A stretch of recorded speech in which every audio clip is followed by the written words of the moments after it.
नमस्कार, मैं रीमा प्रसाद। To the point बात करते हैं कि नए नवेले गृह मंत्री बिहार के बने सम्राट चौधरी के सामने क्या चुनौती है या अग्नि परीक्षा या वो मौका जिसके जरिए वो बिहार की राजनीति में इतनी बड़ी लकीर खींच देंगे कि आने वाले वक्त में नीतीश कुमार को लोग भूल जाएंगे।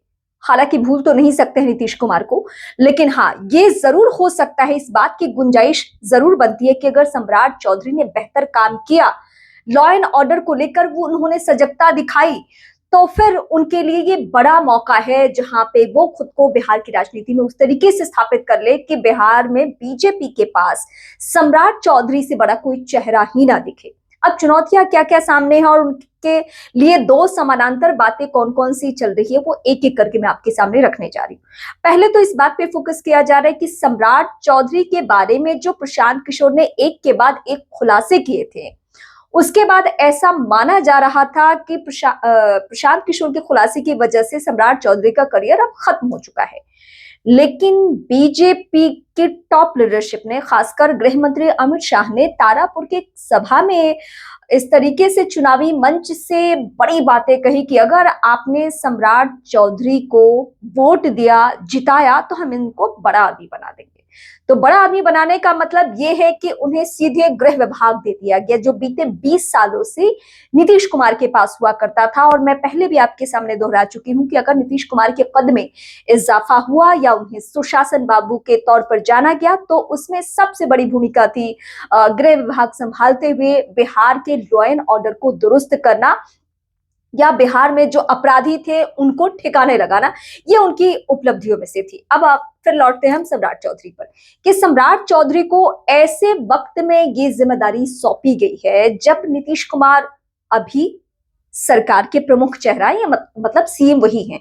भले ही अब बड़े भाई की भूमिका में पोर्टफोलियो के लिहाज से, सीटों के लिहाज से या विभाग बंटवारे के लिहाज से बीजेपी हो, लेकिन चेहरा सामने नीतीश का ही है। नीतीश के अनुभव का फायदा भी सम्राट चौधरी ले सकते हैं। तो जो उनको पसंद करने वाले लोग हैं उनसे उम्मीद कर रहे हैं कि जैसे वो बहुत बेबाक हैं, डरते नहीं हैं, जिस तरीके से बीजेपी के और नेता अग्रेसिव होकर स्टेटमेंट नहीं देते हैं, वैसे सम्राट चौधरी बयान देते हुए नजर आते हैं। तो क्या उनके फैसलों में भी ये छाप देखने को मिलेगी?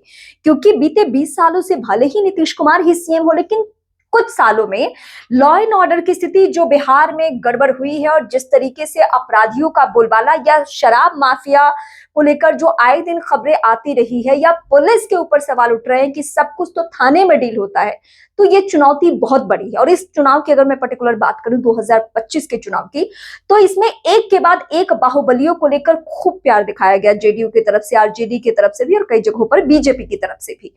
तो सम्राट चौधरी के सामने यही एक मौका है जिसके जरिए बिहार की छवि, खुद की छवि और बिहार सरकार की छवि को पहले की तुलना में और मजबूत करे। ये बड़ी बात है और ये सच्चाई भी है कि बिहार की जनता ने पहले की तुलना में ज्यादा, यानी 2020 या 2015 की तुलना में ज्यादा भरोसा किया है। सीटों की संख्या ज्यादा है, बहुमत का आंकड़ा ज्यादा है। तो इस लिहाज से सरकार के तेवर में, सरकार के फैसलों में वो दिखना भी चाहिए। आम पब्लिक सबसे ज्यादा अगर परेशान है तो अपराधियों के एंगल से परेशान है, थानों में जिस तरीके से उनके साथ सुलूक हो रहा है उसकी वजह से परेशान है, और इन मुद्दों पर प्रशांत किशोर सहित तमाम राजनीतिक पार्टियों ने भी बात की है। तो अब सम्राट चौधरी के सामने यही चुनौती है कि अगर उनके ऊपर बीजेपी ने इतना भरोसा किया है, यानी सीधे गृह विभाग उन्हें दे दिया है, तो जाहिर सी बात है उनके कद में बहुत इजाफा हो चुका है। और अगर वो यहाँ से फेल होते हैं, अगर उनके फैसलों में वो छाप नहीं दिखे, तो बहुत सारे सवाल उठने शुरू हो जाएंगे। और बीजेपी इस बात के लिए जानी जाती है कि उसको चुटकी नहीं लगता किसी को भी बदलने में, किसी चेहरे को रिप्लेस करने में।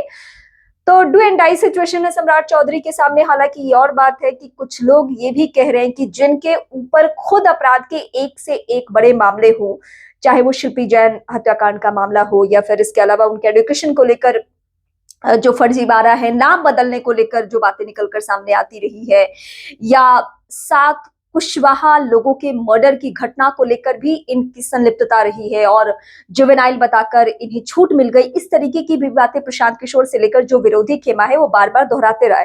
तो ये सारी चुनौती सम्राट चौधरी के सामने है।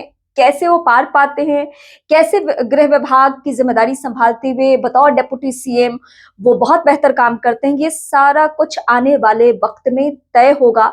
लेकिन फिलहाल सबकी निगाहें इस वक्त नीतीश कुमार पर नहीं बल्कि सम्राट चौधरी पर है। इसलिए क्योंकि नीतीश कुमार अब बस बिहार सरकार का चेहरा भर रह गए हैं।